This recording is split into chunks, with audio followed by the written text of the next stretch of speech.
After submitting FAFSA, the free application for federal student aid, this is a government form, you will receive the Student Aid Report, or SAR. This report is what ultimately gives you a figure that is really critical in calculating how much aid your family receives from the university. In today's video, I'm going to explain how to understand that SAR report that you get as your result from FAFSA. Now, make sure you hit subscribe because every single week we're releasing a new strategy on how to go to college debt-free. So if you're getting this number back from the report and you think it is completely unrealistic for your family to pay, don't worry, we have strategies. So again, make sure you hit subscribe.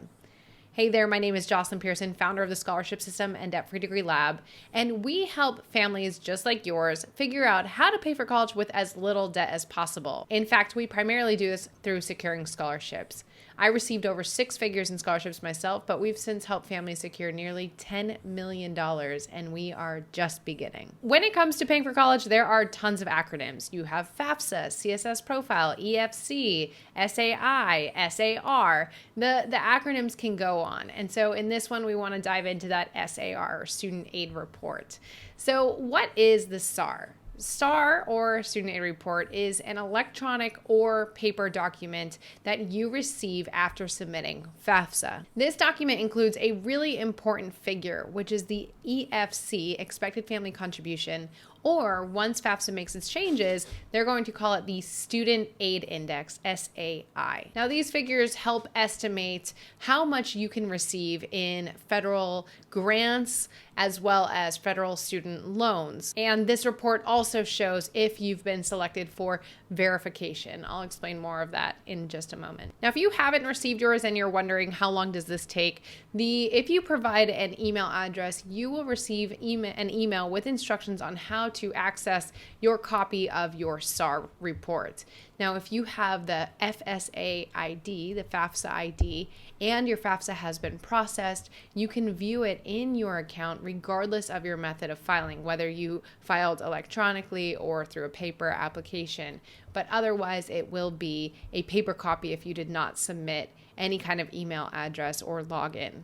Now, depending on how you submitted your FAFSA, you may have the report as soon as 3 days, but it could take pretty much 1 to 4 weeks. And again, that does depend on how you submitted the report. Now, comment below, did you receive your student aid reports from FAFSA?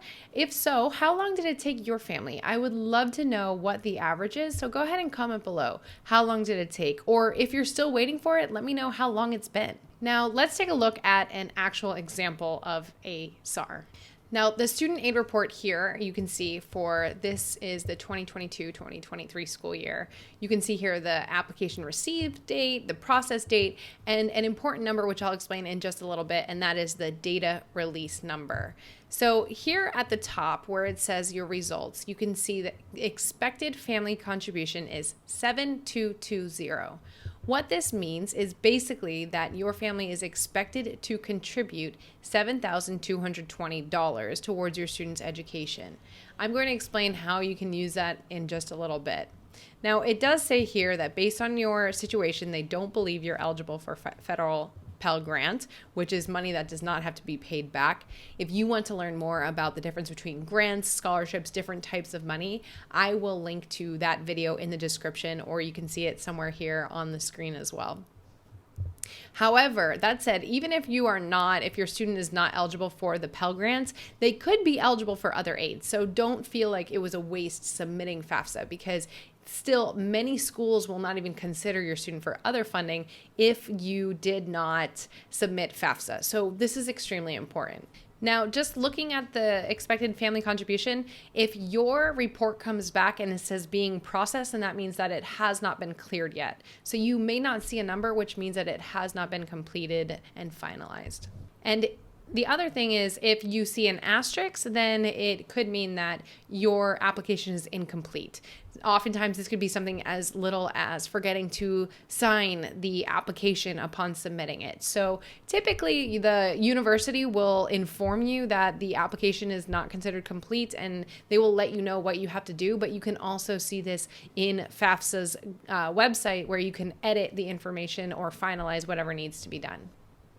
Now, the DRN, or data release number, up here in the corner, this number is actually something that can be used for the university if you want them to submit changes to the FAFSA. So say you're making an appeal, or you find out that there's an error and you want them to help you make corrections, then they can use this DRN in order to access your application.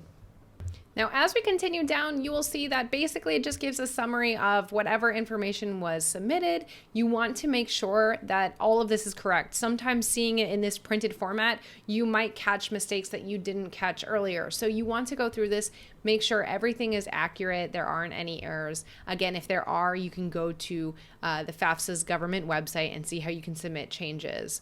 But you do want to go ahead and look through this and make sure that it is thorough. Now, beyond this, I want to show you down below, you'll see the schools that you decided to send the information to, but you'll also see any kind of student loans that have been taken out in the past.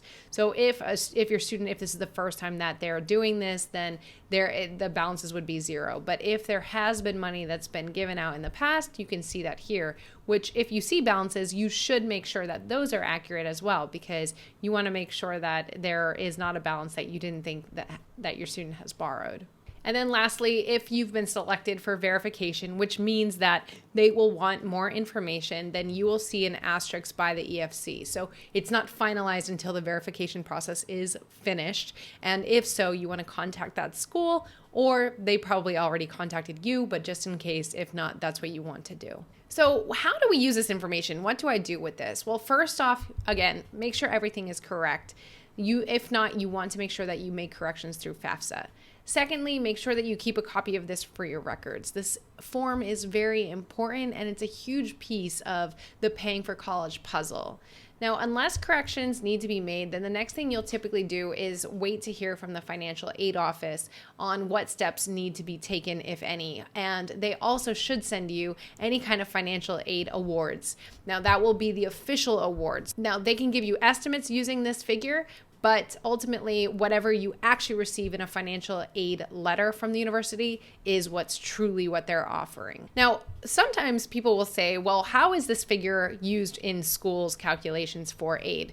It really depends on the university, but typically what it is they first take their cost of attendance, which that is a figure that they estimate, which includes not just tuition, but tuition, room and board, transportation, fees, books, any kind of expenses. So it's really a total encompassing number for the year.